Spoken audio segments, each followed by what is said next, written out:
श्रीरामं श्रीरामम्।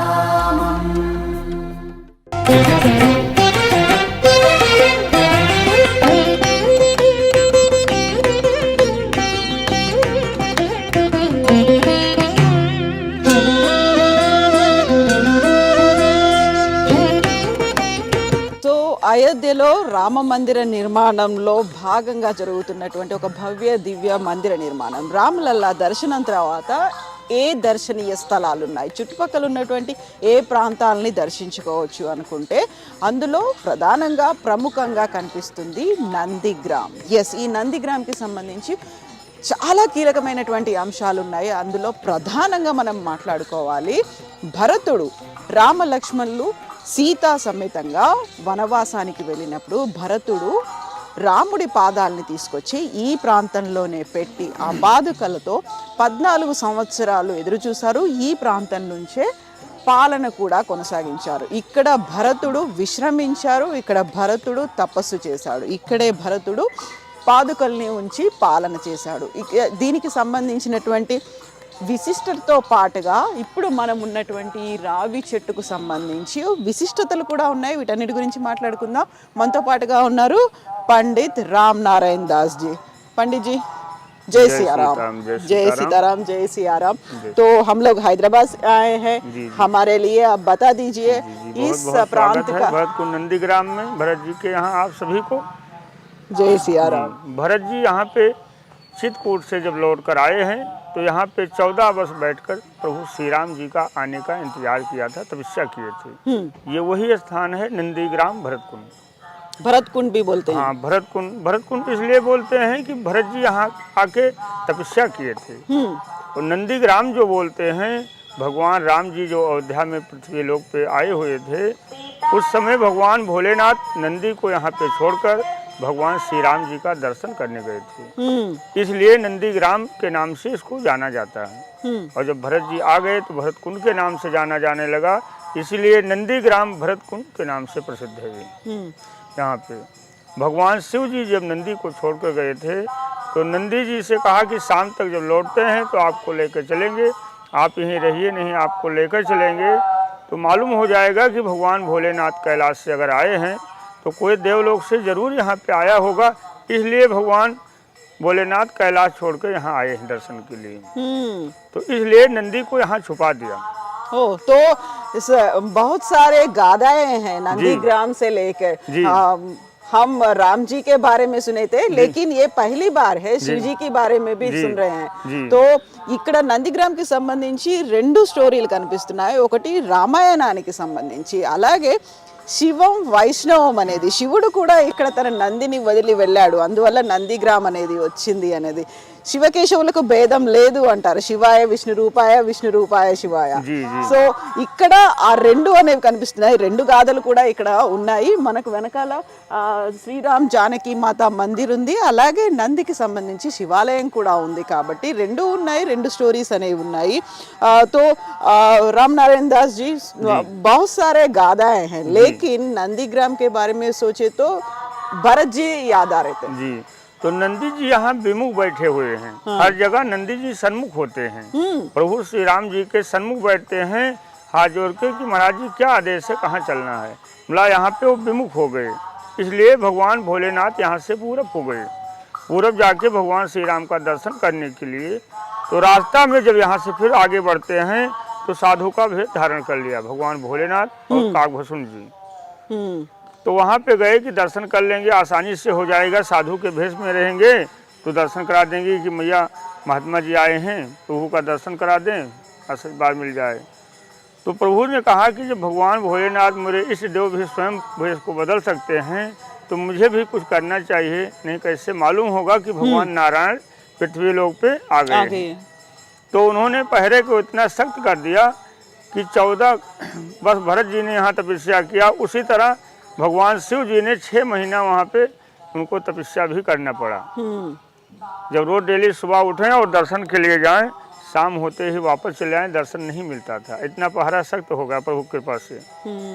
तब जब परेशान हो गए, उन्होंने सोचा कि अब दर्शन नहीं मिला तो उन्होंने सरजू के तट पे जाके अपना धुनी को लगा दिया, वहीं तपस्या करते थे। उनके काकभसून जो शिष्य थे वो कहते थे कि हमारे गुरुजी जो हैं काशी से आए हुए हैं, बहुत विद्वान पंडित हैं, ये कोई समस्याएं हैं तो आप इनका अपना हस्तरेखा दिखा के अपनी समस्याओं को तुरंत ही दूर कर सकते हैं। तो सभी अपने हस्तरेखा को देखते थे, दिखाते थे, उसके बाद में उनका निदान होता था। इसी प्रचार प्रसार से जब माता कौशल्या राजा दशरथ को मालूम हुआ कि हमारे नगर में इतना पहुँचे हुए संत आए हुए हैं गुरुजन, तो उन्होंने कहा कि क्यों ना उनको घर पे आदर से ले आ जाए, प्रभु श्री राम जी का भी हाथ देखेंगे और कुछ इनके समस्याएं जो हैं उनका निदान बताएंगे कि आगे चल के क्या इनकी जो शैलियाँ। तो हम यहाँ पर हैं, यहाँ हनुमान जी भी है, हनुमान जी का भी कुछ प्रत्येक है ना? उसको भी बताते हैं। तो वहाँ पे जब जाने लगे तो काकभसून जी को द्वारपाल ने रोक लिया और भगवान भोलेनाथ अंदर को जब प्रवेश कर रहे हैं तो अब काकभसून ने उनका अछला पकड़ लिया, कहा कि प्रभु हम भी चलेंगे, आपने कहा था कि चलो भगवान नारायण का दर्शन करा लाते हैं, तो आप तो दर्शन कराएंगे, हम तो गेट ही रखाते रह जाएंगे। तो कहा कि भाई अब नहीं जाने देते तो क्या करें, तो कहा नहीं लेके चलिए, नहीं हम नहीं जाने देंगे, आपकी अभी पोल खोल देंगे तो आप भी वापस चलेंगे, हम भी ना आप मेरी हंसी उड़ाएंगे ना मैं आपकी उड़ाऊंगा, दोनों एक ही तरह रहेंगे। तो भगवान भोलेनाथ ने कहा कि ठीक है मुझे जाने दीजिए, अगर मुझे दर्शन मिलता है तो मैं वचन आपको देता हूँ कि पहले आपका मैं दर्शन कराऊंगे, उसके बाद में मैं करूँगा। तो कहा कि प्रभु कैसे कराएंगे जब जाने नहीं पाएंगे, तो कहा ये हमारी जिम्मेदारी है। तो भगवान भोलेनाथ को काकभसून जी ने जाने दिया और जब गए हैं भगवान श्री राम जी उनके सन्मुख माता जी लेकर आई कि महाराज जी देखिए कुछ इनका भी समस्याएं देखिए क्या है इनके आगे चल के भविष्य में। तो भगवान भोलेनाथ ने कहा कि माँ मैं क्या बताऊँ, मुझे कुछ दिखाई नहीं देता है, इस बालक को क्या देख के मैं बता सकता हूँ। तो कहा कि प्रभु आपकी इतनी चर्चाएँ नगर में होती हैं, अब आप कहते हो मुझे दिखता भी नहीं है, तो कैसी लीला है प्रभु। तो कहा ये भी सत्य है माता जी, मैं बताता भी हूँ देखकर, और ये भी सत्य है कि दिखाई भी नहीं देता, दोनों है। तो कहा कैसे, तो कहा जो मेरा शिष्य है मैं उसके नेत्रों से देखता हूँ, इसलिए मैं बुढ़ा हो गया हूँ, मेरी नेत्र कमज़ोर हो गई, आपके बालक की जो रेखाएँ हैं हस्तरेखा की वो बहुत महीन है, और जो मेरा शिष्य है उसके नेत्र तेज हैं, वो बालक है अभी, तो उसके नेत्रों से देख कर मैं बता सकता हूँ। तो हुआ कि जब उसी के नेत्र से दिखाई देता है तो क्यों ना उसको लाया जाए, तभी प्रभु बता सकते हैं। तो काकभसून को जाने को अनुमति मिली, तब गए हैं वहाँ पे, तब भगवान भोलेनाथ ने उनके जीवन को शैली बताया। उसके बाद वहाँ से लौट कर आए तो नंदी को लेकर गए, और हनुमान जी जो यहाँ पे विराजमान हैं, ये हनुमान जी शंभु हनुमान जी हैं। शंभु हनुमान ये स्वयं के अपने आप के बने हुए हैं, स्वयंभू है। जब भरत जी ने इनको बाण मारा धौलागिर पर्वत को ले जा रहे थे, उस समय जब ये गिरने लगे राम राम करते हुए, तो भरत जी ने सोचा ये तो बड़ा अनर्थ हो गया, मेरी माँ भगवान श्री राम को वन भेज दिया, मैं कितना भागा कि हनुमान जी को गिरा दिया, राम जी के सेवक को गिरा दिया, बड़ा अपराध हो गया। तो उन्होंने सोचा कि क्षमा कैसे होगा, तो उन्होंने सोचा लाओ गोदी उठा लें। तब तक इस लटाएं जो वृक्ष है इसकी लटाएं सारी उनको स्वयं उठा लिया, भरत जी को उठाने का चांस ही नहीं दिया। तब से इसकी लटाएं जो हैं सारी ऊपर जाके एक दूसरे से मिल जाती हैं। यही ज्ञान देता है कि कोई व्यक्ति गिर रहा है तो उसको उठाना चाहिए, उसकी मदद करना चाहिए, अपने तरह महान उसको भी बनाना चाहिए। यही एक ज्ञान का प्रतीक है, ये धर्म सिखाता है यहाँ पे। సో ఇక్కడ మనం మాట్లాడుకోవాల్సింది రెండు కీలకమైనటువంటి అంశాలు ఉన్నాయి. మనకి ఎదురుగా కనిపిస్తోంది స్వయంభూ ఆంజనేయ స్వామి. దీనికి సంబంధించి వేటకి వెళ్తున్నారు అంటే శ్రీరామచంద్ర ప్రభుని చూడ్డానికి, అలాగే సీతామాతని వెతుక్కుంటూ ఇక్కడ నుంచి హనుమంతుడు వెళ్తున్నప్పుడు భరతుడు ఆయన్ని కూలిస్తే అంటే బాణంతో కూల్చారు. అయితే ఆయన పడిపోకుండా ఇక్కడ ఉన్నటువంటి రావి చెట్టు కాపాడింది అనేది, అలా పైకి లిఫ్ట్ చేసింది రావి చెట్టు హనుమంతుడి విగ్రహాన్ని. సో దీనికి సంబంధించి ఇంకా మనకు కనిపిస్తోంది కీలకమైనటువంటి రావి చెట్టుకి సంబంధించి. సో ప్రతి చోట మనకి రావి చెట్టుకు ఊడలు అనేవి కిందికి వేలాడుతూనే ఉంటాయి, ఎక్కడ చూసినప్పటికీ రావి చెట్టు ఊడలు కింద ఉంటాయి. అయితే ఇక్కడ మాత్రం రావి చెట్టు ఊడలు అనేవి పైకి ఉంటాయి. అలా 3 రకాల ఫామ్స్లో ఇక్కడ ఉన్నటువంటి రావి చెట్టు అనేది కనిపిస్తుంది. 3 విభిన్నమైనటువంటి శాఖలుగా ఉన్నాయి. ఈ 3 శాఖలకు సంబంధించి కూడా ఒక ప్రత్యేకత ఉంది. అయితే ఈ ఊడలు అనేవి కిందికి ఉండకపోవడం అనే దానికి సంబంధించి కింద పడిపోతున్నటువంటి వ్యక్తిని ఎవరైతే కింద ఉన్నారో వారిని లిఫ్ట్ చేయాల్సినటువంటి అవసరం ఉంది. మన ధర్మం కూడా చెప్తుంది అదే. ఎవరైనా కింద పడిపోతే చూస్తూ ఊరుకోకుండా వారికి కాస్త చేతనైనంత సాయం చేస్తే వారు కూడా పైకి లేస్తారు. అలా హనుమంతుణ్ణి ఈ రావి చెట్టు ఊడలు పైకి లేపాయి కాబట్టి అవి అత్యంత ఉన్నతంగా కనిపిస్తున్నాయి. ఎక్కడా కనిపించని ప్రత్యేకత ఇక్కడ కనిపిస్తోంది అన్నది. సో ఇక్కడ లతలు అంటే ఊడలు అనేవి పైకి ఉన్నాయి కాబట్టి అందులో ఉన్నటువంటి 3 డిఫరెంట్ ఫార్మేట్స్ ఉన్నాయి. సో राम नारायण दास जी ये 3 शाखाएं हैं ना, इनके बारे में भी बता दीजिए। इसकी जो 3 शाखाएं हैं इसमें तीनों दिख रही हैं आकृतियां। इसकी जो बीच वाली है हाँ ये स्वयं हनुमान जी को उठा रही हैं, वो आकृति है दोनों हाथों से। पश्चिम और दक्षिण की जो आकृति है ये राम और भरत मिल रहे हैं। हाँ राम जी दक्षिण से आए और भरत जी दक्षिण को बैठे थे, दोनों गले मिले। ये दोनों मिलन की है, ये उठा रही हैं। पूरब जो और दक्षिण को जा रही हैं, ये लटाएं जो हनुमान जी पर्वत लेकर गए वो आकृतियां हैं। इसीलिए तीनों आकृतियां की अलग अलग विशेषताएं हैं।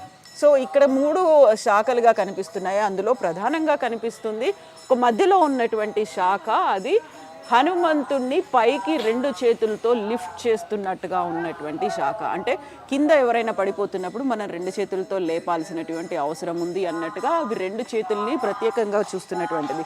ఇక మధ్యలో ఉన్నటువంటి శాఖకి కుడివైపున కనిపిస్తోంది. ఇందులో భరతుడు రాముడు కలిసినటువంటి అక్కడ హక్ చేసుకున్నట్టుగా ఉన్నటువంటి ఒక సన్నివేశం అనేది అక్కడ కనిపిస్తోంది.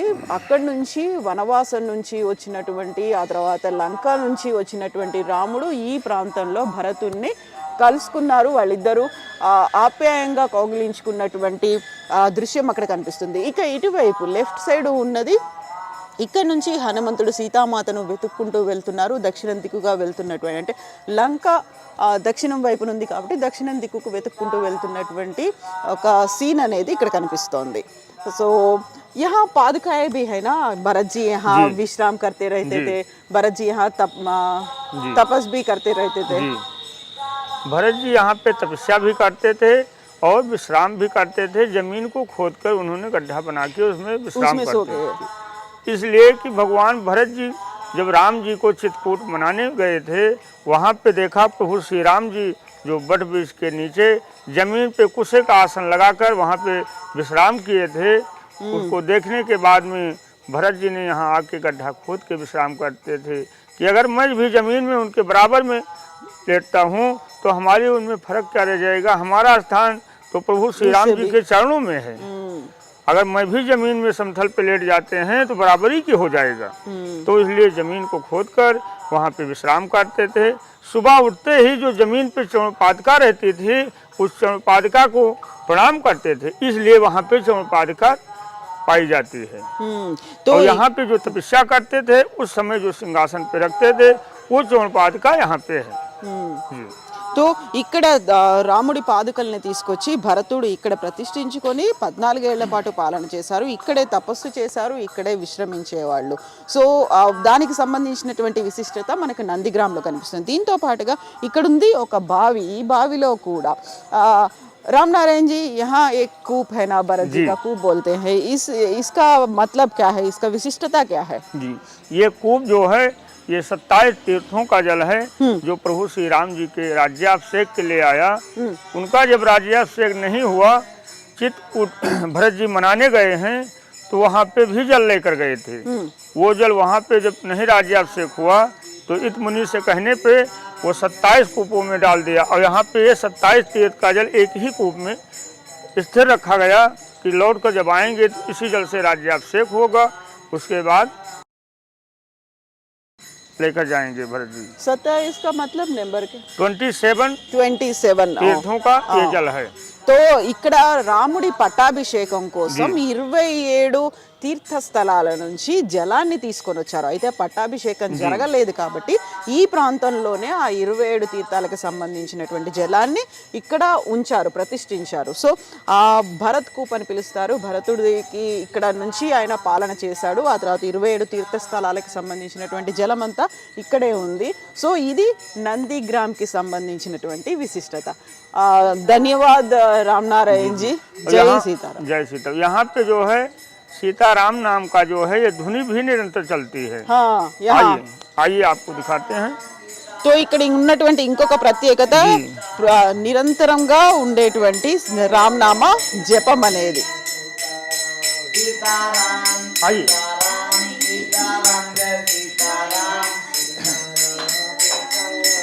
यहाँ पे जो है ये सीताराम नाम जो है जो निरंतर चलता है।